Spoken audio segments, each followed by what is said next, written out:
On behalf of our center and our partners, the World Economic Forum and the Bill and Melinda Gates Foundation, I'd like to extend a very warm welcome to our audience here in New York, as well as our larger virtual audience participating online today. The Event 201 scenario is fictional. Today's scenario is going to simulate meetings of a multi-stakeholder group called the Pandemic Emergency Board. We're at the start of what's looking like it will be a severe pandemic. And there are problems emerging that can only be solved by global business and governments working together. There's been some conspiracy theories that are around about the potential that pharmaceutical companies or the UN have released this for their own benefit. And maybe this is a time for us to showcase some cases where we are able to bring forward some bad actors and leave it before the courts to decide whether they have actually spread some fake news. A new coronavirus.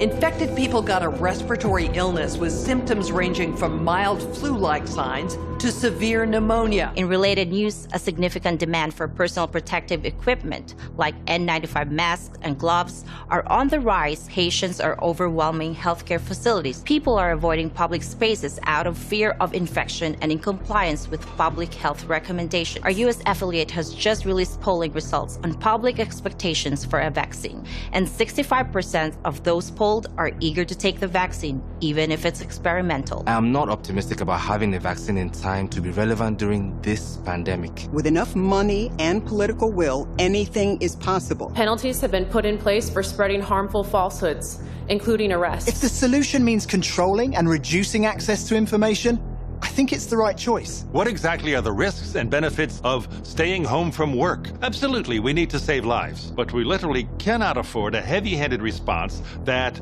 suffocates our economy. The world saw large-scale protests and in some places riots. This led to violent crackdowns in some countries and even martial law. The public lost trust in their respective administration. Economists say the economic turmoil caused by such a pandemic will last for years. The societal impacts, the loss of faith in government, the distrust of news, and the breakdown of social cohesion could last even longer. We have to ask, did this need to be so bad?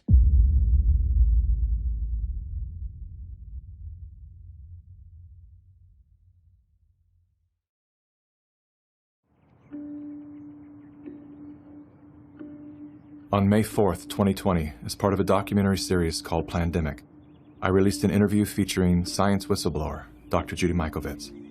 The interview received fierce backlash for spreading what the media declared dangerous conspiracy theories. As a father and a veteran media producer, there was no way that I would release harmful information into the world during a moment as vulnerable as now. I had known Dr. Judy for 2 years before filming her interview.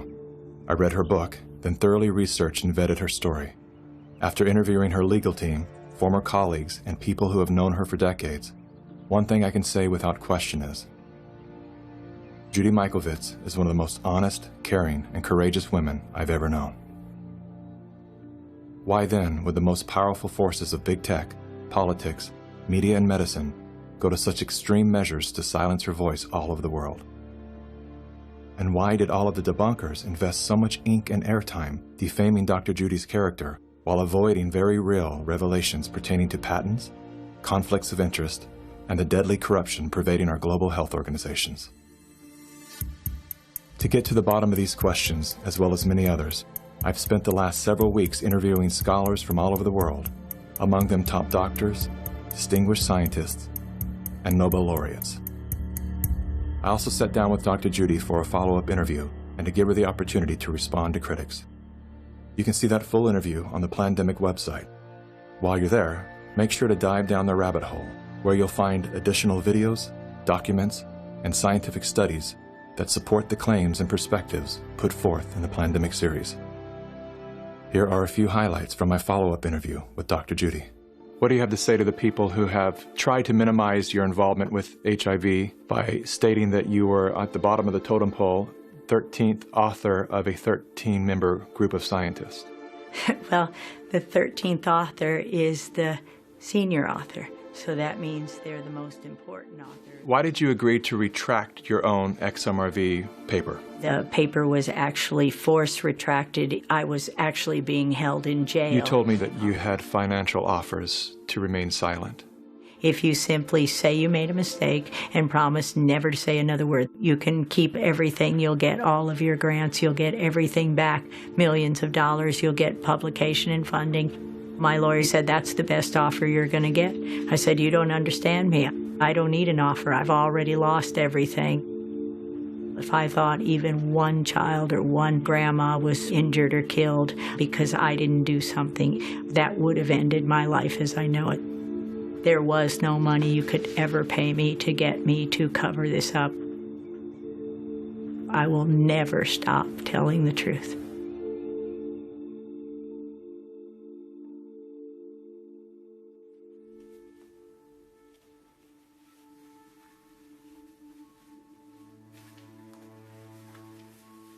I'm the developer of Linguistic Genomics, which was the first platform on which you could determine the intent of communication rather than the literal artifact of communication.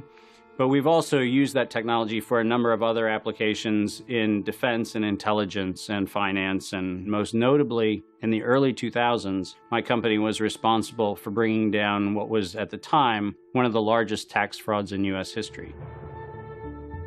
We maintained a series of inquiries into every individual, every organization, and every company that is involved in anything that either blurs the line of biological and chemical weapons or crosses that line in any of 168 countries. In 1999, there were 1 million patents digitized by IBM. And those 1 million patents were the first time human innovation had been put into an electronic digital searchable format. We took that information and we did a very simple exercise using our linguistic genomics technology, where I made the horrific assessment that approximately 1/3 of all patents filed in the United States were functional forgeries, meaning that while they had linguistic variations, they actually covered the same subject matter. In 1999, patents on coronavirus started showing up, and thus began the rabbit trail. March 2003, panic grips Hong Kong as a deadly new virus sweeps through the city. In 2003, the Center for Disease Control saw the possibility of a gold strike, and that was the coronavirus outbreak that happened in Asia. They saw that a virus they knew could be easily manipulated was something that was very valuable, and in 2003 they sought to patent it. And they made sure that they controlled the proprietary rights to the disease, to the virus, and to its detection, and all of the measurement of it. We know that Anthony Fauci, that Ralph Baric, that the Center for Disease Control, and the laundry list of people who wanted to take credit for inventing coronavirus were at the hub of this story. From 2003 to 2018, they controlled 100% of the cash flow that built the empire around the industrial complex of coronavirus. The World Health Organization has officially named the novel coronavirus the novel coronavirus outbreak. The World Health Organization has declared an international public health emergency. While we know that the coronavirus manipulation started with Dr. Ralph Baric in 1999. The major characteristics of SARS, MERS, and SARS coronavirus 2. It's a good way for you. Ralph Baric is the researcher at the University of North Carolina, Chapel Hill, who's famous for his chimeric coronavirus research.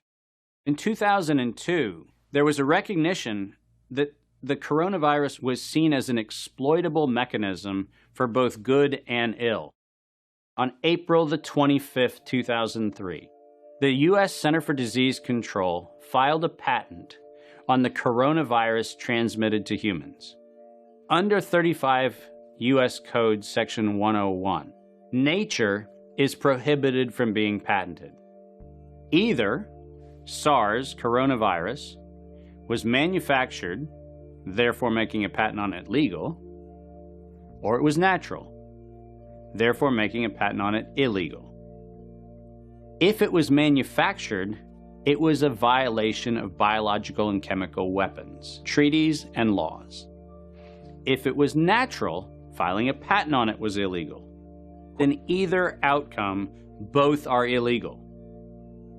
In the spring of 2007, the CDC filed a petition with the Patent Office to keep their application confidential and private.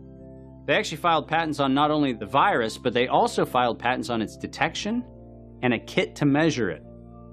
Because of that CDC patent, they had the ability to control who was authorized and who was not authorized to make independent inquiries into coronavirus.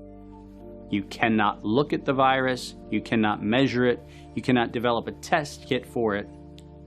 And by ultimately receiving the patents that constrained anyone from using it, they had the means, they had the motive, and most of all, they had the monetary gain from turning coronavirus from a pathogen to profit.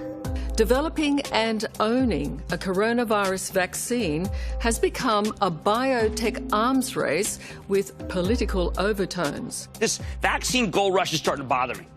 Gold rush. Let's keep that in mind. And so somewhere between 2012 and 2013, something happened. The federal funding for research that was feeding into places like Harvard, Emory, University of North Carolina, Chapel Hill, that funding suddenly became impaired by something that happened at the NIH, where the NIH got this little tiny moment of clarity and said, I think something we're doing is wrong. And in 2013, the NIH said, gain-of-function research on coronavirus should be suspended. The National Institutes of Health had a moral and social and potentially legal reason to object to research. But the letters that were sent to the researchers essentially said, you are receiving notice that we're telling you to stop. And now on the bottom of the page, we're going to clarify what stop means. Keep going. But when the heat gets hot in 2014 and 15, what do? You offshore the research. You fund the Wuhan Institute of Virology to do the stuff that sounds like it's getting a little edgy with respect to its morality and legality. But do you do it straight way? No. You run the money through a series of cover organizations to make it look like you're funding a U.S. operation, which then subcontracts with the Wuhan Institute of Virology. The U.S. could say, China did it. China could say, the U.S. did it. And the cool thing is, both of them are almost telling the truth. Where did the coronavirus come from? There is a new investigation into its origins. U.S. intelligence officials tell NBC News that they are examining whether the virus accidentally came from a Chinese lab. Chinese officials pushing back against that claim on Thursday, tweeting that it might be the U.S. Army who brought the epidemic to Wuhan. I was the first person in the world to look at an epidemic and study its characteristics and prove that it was due to biological warfare and was not a natural occurrence. So I published that 28 years ago. Early in this pandemic, I did not think the coronavirus was a natural occurrence from bats. I feel quite convinced that this was a laboratory-designed organism. There have been hundreds and hundreds of leaks from high-containment laboratories that do research on pathogenic coronaviruses and other potentially lethal organisms. I was particularly interested in a paper that came out in Nature Medicine by 5 scientists claiming, and it was definitely a natural occurrence rather than a lab construct. But the arguments they used did not hold water. They didn't really make a lot of scientific sense. And yet all kinds of very important people started parroting what this paper said.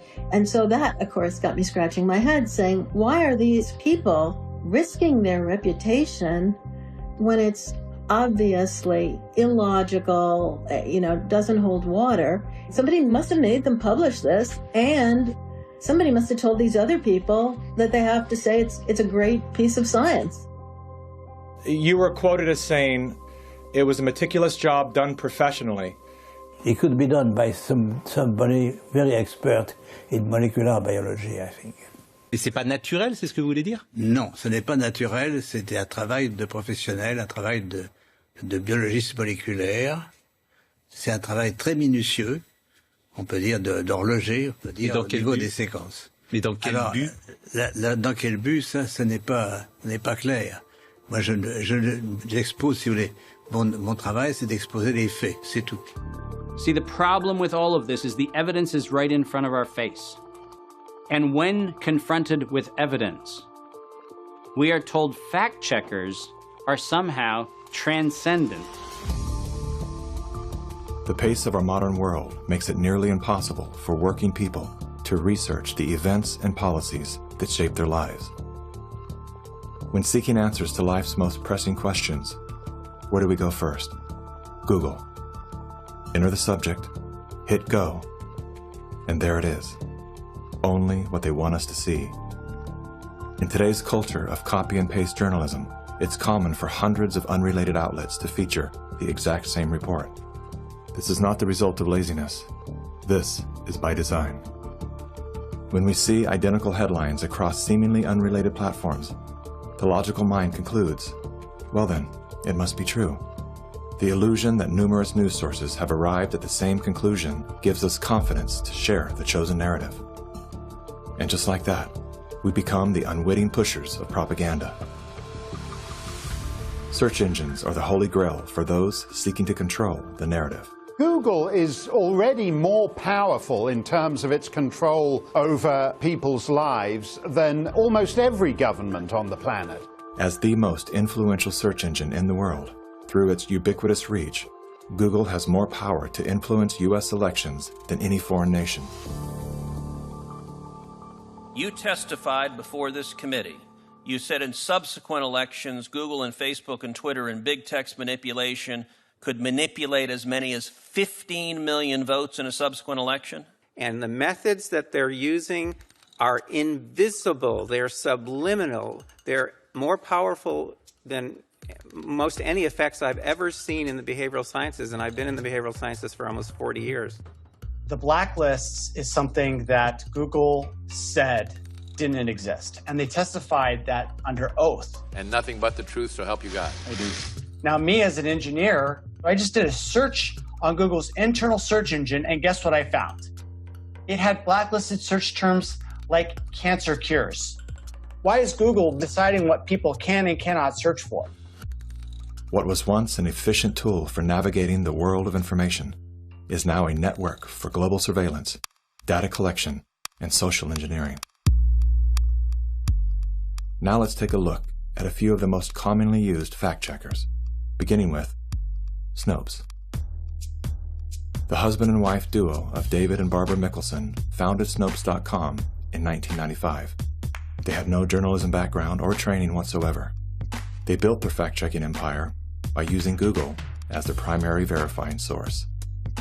The Mickelsons divorced in 2015. Barbara sued David for embezzling money that he had allegedly spent on prostitutes, as well as a lavish honeymoon with his new wife, who worked as an escort in Las Vegas before joining the Snopes cast of characters. In 2017, David Mickelson's new business partners filed a lawsuit accusing Mickelson of multiple counts of fraud and embezzlement. Snopes proclaimed to be the internet's go-to source for discerning what is true and what is total nonsense. Yet one glance at their history of fact-free checking tells another story. When Dr. Mikovits claimed she was arrested without a warrant and jailed without a charge, Snopes rated her statement false. Had they bothered to explore the arrest documents, they would have seen that indeed there was neither a warrant nor signatures to officiate a charge, a fact that I confirmed with members of Dr. Mikovits' legal team. Was there a search warrant? No. And was she ever charged? No. Never charged with a crime. 100% correct. Judy has never been charged with any crime. Facebook's fact-checking arm, PolitiFact, is owned by the Poynter Institute, which has received substantial funding from big pharma allies such as Google and the Bill and Melinda Gates Foundation. Like Snopes, PolitiFact has a history of misleading the public. In late January of 2019, PolitiFact, Snopes, and FactCheck.org raced to squash the notion that coronavirus and its treatments were patented. They reviewed only 3 of the 4,452 publicly available patents, which unmistakably show that SARS coronavirus detection and treatment had been widely patented by both the public and private sectors. Facebook's founder pledged to the WHO, saying they would remove false claims and block exploitative ads. They're working with the World Health Organization and with the NHS, so they have a hotline, if you like, from